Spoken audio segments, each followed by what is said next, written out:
Perkenalkan, nama saya Linda Bungin dari Universitas Negeri Makassar, jurusan Psikologi Pendidikan dan Bimbingan, program studi bimbingan dan konseling, angkatan 2021 dengan NIM 21040450213. Baik, pada kesempatan kali ini saya akan membahas tentang teori pilihan karir John Holland. Baik langsung saja, di sini saya akan menjelaskan konsep dasar teori Holland. Pertama kali diusulkan pada tahun 1959. Teori John Holland dikonseptualisasikan sebagai teori sifat dan faktor, yaitu tentang tetap dalam tradisi psikologi diferensial. Pada awal diusulkan sebagai teori pilihan kejuruan, lalu teori Holland baru-baru ini berjudul teori kepribadian kejuruan dan lingkungan kerja untuk menyempurnakan teori DISC. Teori Holland berasumsi bahwa kepentingan pekerjaan merupakan salah satu dari aspek kepribadian, dan karena itu deskripsi dalam pekerjaan individu juga terkait dengan deskripsi dalam kepribadian individu. Penerapan teori pilihan karir Holland melibatkan penilaian individu dalam dua hal atau tiga tipe kepribadian yang menonjol dan kemudian mencocokkan tipe masing-masing dengan aspek lingkungan dari karir potensial. Teori ini memprediksi bahwa semakin tinggi derajat kesesuaian antara karakteristik individu dan pekerjaan, maka semakin baik pula potensi dari hasil positif terkait karir, termasuk kepuasan, kegigihan, dan juga prestasi. Teori pilihan karir yang dikembangkan oleh John Holland adalah salah satu teori pengembangan karir yang paling banyak diteliti dan diterapkan. Berdasarkan pada premis bahwa faktor-faktor kepribadian mendasari pilihan karir, teorinya mendalilkan bahwa orang memproyeksikan pandangan dunia dan pekerjaan ke jabatan-jabatan dan membuat keputusan karir yang memuaskan orientasi pilihan pribadi masing-masing. Teori ini menggabungkan beberapa konstruksi dari psikologi kepribadian, perilaku kejuruan, dan psikologi sosial juga termasuk. Baik, di sini juga saya akan menjelaskan tentang teori yang menurut beberapa pendapat. Menurut Komang dan kawan-kawan, tahun 2014, pada teori Holland ada teori yang dikembangkan oleh Holland yang menjelaskan bahwa pemilihan jabatan atau karir merupakan hasil dari interaksi antara faktor hereditas atau yang sering disebut keturunan dengan segala pengaruh budaya. Baik, tadi itu adalah penjelasan tentang konsep dasar teori John Holland. Sekarang kita akan masuk pada tipe kepribadian dan model lingkungan John Holland. Di sini Holland menjelaskan bagaimana individu dan lingkungan saling berinteraksi melalui 6 tipe kepribadian yang berbeda-beda, yaitu diantaranya yang pertama ada realistis. Tipe model kepribadian ini memiliki kecenderungan untuk memilih lapangan kerja yang berorientasi pada penerapan. Misalnya ini lapangan kerjanya operator mesin, radio, dan super truk, petani, dan ahli listrik, dan juga lain-lainnya. Tipe model ini bersifat kuat jasmani, mempunyai kecakapan dan koordinasi motorik yang kuat, kurang kecakapan verbal, menganggap dirinya sebagai seseorang yang bersifat agresif dan jantan, dan mempunyai nilai-nilai ekonomi dan politik yang konvensional. Yang kedua ada intelektual. Tipe model kepribadian ini memiliki kecenderungan untuk lebih menyukai dan memikirkan terlebih dahulu daripada langsung bertindak terhadap pemecahan masalah yang sedang dihadapi. Kurang bersosial, membutuhkan pemahaman, dan memiliki nilai-nilai dan sikap yang tidak konvensional. Model orientasi ini memiliki kecenderungan untuk memiliki lapangan kerja seperti ahli kimia, ahli biologi, ahli fisika, ahli antropologi, editor penerbitan media, meteorologi, astronomi, dan pekerjaan-pekerjaan lain yang sejenis. Yang ketiga, tipe model sosial. Tipe model ini bersifat sosial, memiliki sikap tanggung jawab penuh, kewanitaan, kemanusiaan, keagamaan, membutuhkan perhatian, dan memiliki kecakapan verbal. Model orientasi ini memiliki kecenderungan untuk memilih lapangan kerja seperti guru, konselor, psikologi klinik, terapis, dan lain-lain. Yang keempat, ada tipe model konvensional. Tipe model ini menyenangi bahasa yang tersusun baik dan kegiatan yang berhubungan dengan angka. Senang mengabdi, menghindari situasi yang kabur, dan mengerjakan secara efektif terhadap tugas pekerjaan yang tersusun dengan baik. Tipe model konvensional ini memiliki pekerjaan karir seperti sekretaris, pemegang buku, pegawai arsip, pegawai bank, dan analisis keuangan serta lain-lainnya. Tipe model yang kelima yaitu tentang usaha. Tipe model ini mempunyai kecakapan lisan untuk berjualan, menguasai dan menggiring ke suatu tujuan arah, menganggap dirinya sebagai orang yang kuat dan mudah menyesuaikan diri.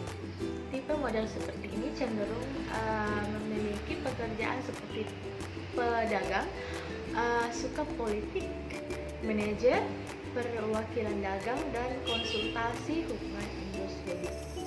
Yang keenam, ada tipe model artistik. Di sini tipe model ini bersifat tidak suka bersosial, menghindari masalah yang sudah dapat tersusun, dan lebih menyukai menghadapi persoalan yang terjadi dalam lingkungannya melalui ekspektasi diri dalam media seni. Tipe ini cenderung bekerja di lapangan pekerjaan seperti ahli kartun, musik, drama, penyair, pencipta lagu, dan pengubah musik seniman atau artis. Baik, itu tadi tentang tipe atau model kepribadian menurut John Holland. Di sini pasti banyak yang bertanya bagaimana implikasi teori pilihan karir atau jabatan dalam bimbingan konseling menurut teori John Holland. Baik, di sini saya akan menjelaskan bahwa secara umum teori pilihan karir menurut Holland berimplikasi pada bimbingan dan konseling di sekolah, di mana konselor dapat melaksanakan asesmen kepada peserta didik untuk mengetahui kepribadian siswa dan lingkungan sehingga dapat menentukan pilihan pekerjaan yang diinginkan setiap siswa. Baik, di sini maksudnya adalah konselor dapat melaksanakan atau melakukan sebuah asesmen kepada siswa yang ada di sekolah untuk mengetahui bagaimana tipe kepribadian setiap siswa agar dapat membantu siswa untuk menentukan atau mengetahui pilihan pekerjaan atau karir seperti apa yang sesuai dengan kepribadian dan tipe mereka. Di sini juga saya akan menjelaskan bahwa dalam teori pilihan karir John Holland terdapat kekuatan dan kelebihan. Baik, yang pertama kita akan membahas tentang kekuatan teori John Holland. Kekuatan teori Holland bersifat atau memiliki teori komprehensif karena meninjau pilihan okupasi sebagai bagian dari keseluruhan pola hidup individu dan sebagai teori yang mendapatkan banyak dukungan dari hasil penelitian sejauh menyangkut model-model lingkungan serta kepribadian. Sedangkan di sini kekurangan dari teori pilihan Holland itu kurang ditinjau proses perkembangan yang melandasi dengan tipe kepribadian dan tidak menunjukkan fase-fase tertentu dalam proses perkembangan itu serta akumulasi yang rentang umur. Baik, kalau itu tadi adalah penjelasan tentang teori pilihan jabatan menurut John Holland. Sekarang kita akan memasuki teori pilihan karir menurut David V. Tiedemann. Langsung saja kita akan membahas tentang konsep dasar teori pengambilan keputusan karir menurut David V. Tiedemann. Baik, langsung saja kita akan membahas bahwa Tiedemann mengemukakan bahwa keputusan dalam memilih pekerjaan, baik itu jabatan ataupun karir tertentu, merupakan suatu rentetan akibat dari keputusan-keputusan yang diambil individu pada tahap-tahap kehidupannya di masa lampau. Pengambilan keputusan sangat erat hubungannya dengan periode antisipasi dan periode implementasi, dan keduanya ini merupakan inti dari suatu perkembangan dari pekerjaan. Keputusan yang telah ditetapkan ataupun dipilih oleh individu terhadap suatu lapangan kerja memiliki pengaruh yang sangat luas besar dan penting terhadap keseriusan atau keharmonisan hidupnya, baik sebagai individu maupun sebagai anggota masyarakat. Baik, itu tadi tentang konsep dasar teori pengambilan keputusan menurut David V. Tiedemann. Sekarang kita akan memasuki tentang karakteristik teori David V. Tiedemann. Dalam teori Tiedemann mengemukakan bahwa keputusan dalam memilih pekerjaan, jabatan ataupun karir tertentu merupakan suatu rentetan akibat dari keputusan-keputusan yang dibuat pada tahap-tahap kehidupan masa lalu.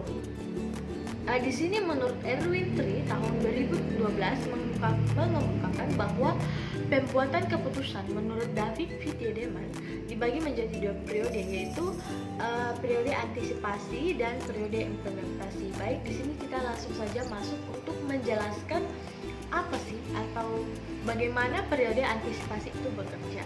Baik, yang pertama ada periode antisipasi. Tingkah laku antisipasi itu sendiri bermanfaat dalam analisis tahap-tahap dalam periode ini. Termasuk yang relevan dalam periode ini adalah terdiri dari tahap-tahap. Yang pertama ada tahap eksplorasi yang merupakan penjelajahan terhadap kemungkinan alternatif keputusan yang akan diambil.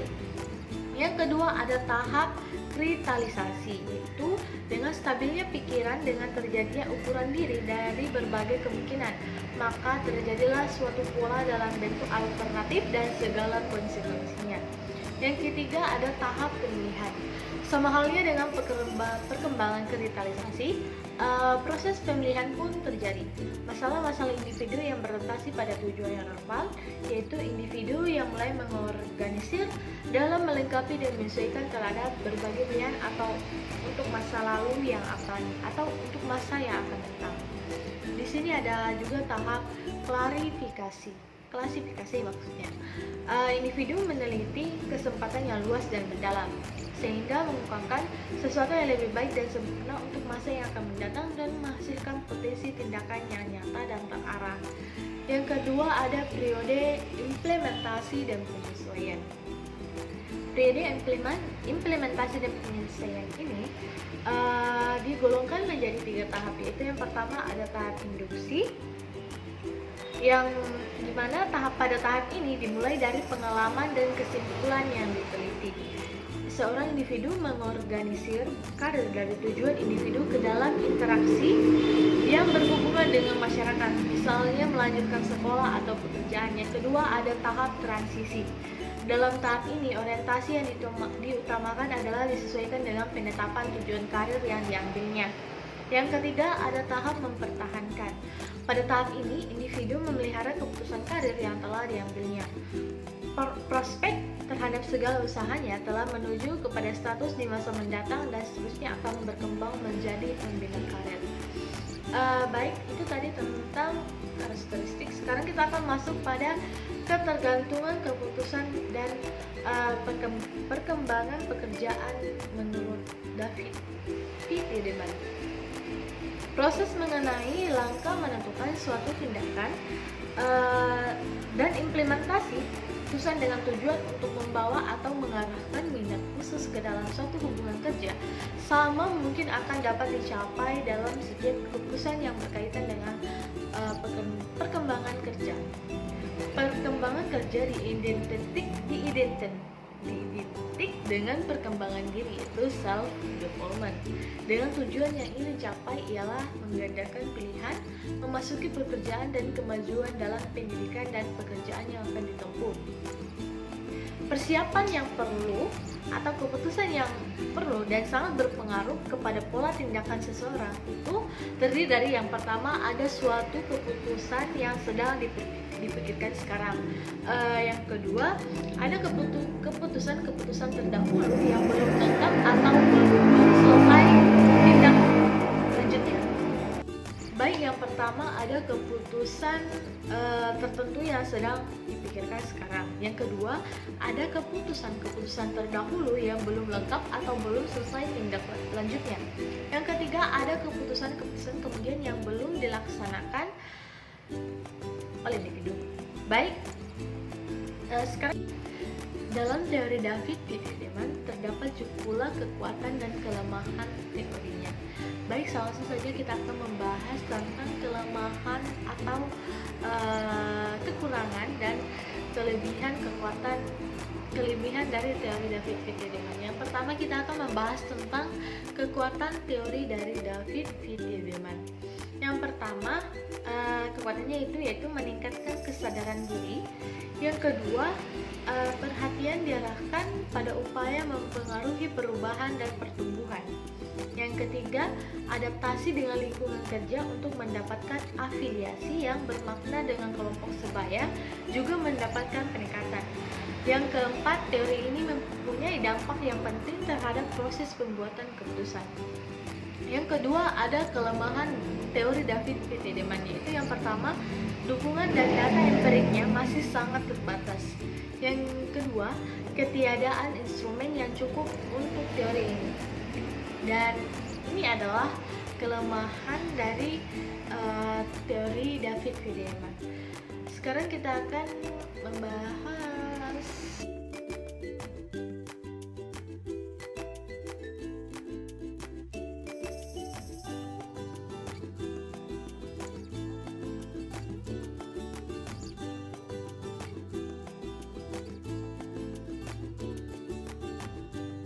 mungkin dari kalian juga ada yang bertanya-tanya, bagaimana penerapan teori David P. Edelman dalam layanan bimbingan dan konseling. Baik, di sini menurut Yanti Samer tahun 2012 mengemukakan bahwa teori Edelman dapat diaplikasikan dalam layanan bimbingan dan konseling melalui proses pengambilan keputusan karir peserta didik yang berdasarkan pada yang pertama, merumuskan pilihan karir konseli yang sesuai dengan tujuannya. Yang kedua, membantu konseli dalam memilih satu pilihan karir yang pasti.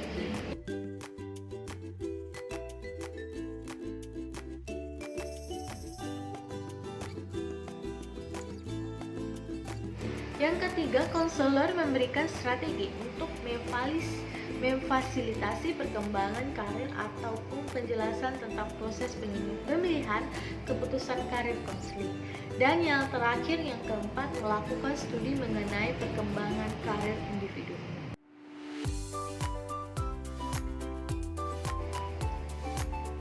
Baik, demikianlah materi yang dapat saya bawakan. Semoga bermanfaat bagi kita semua dan salam mahasiswa.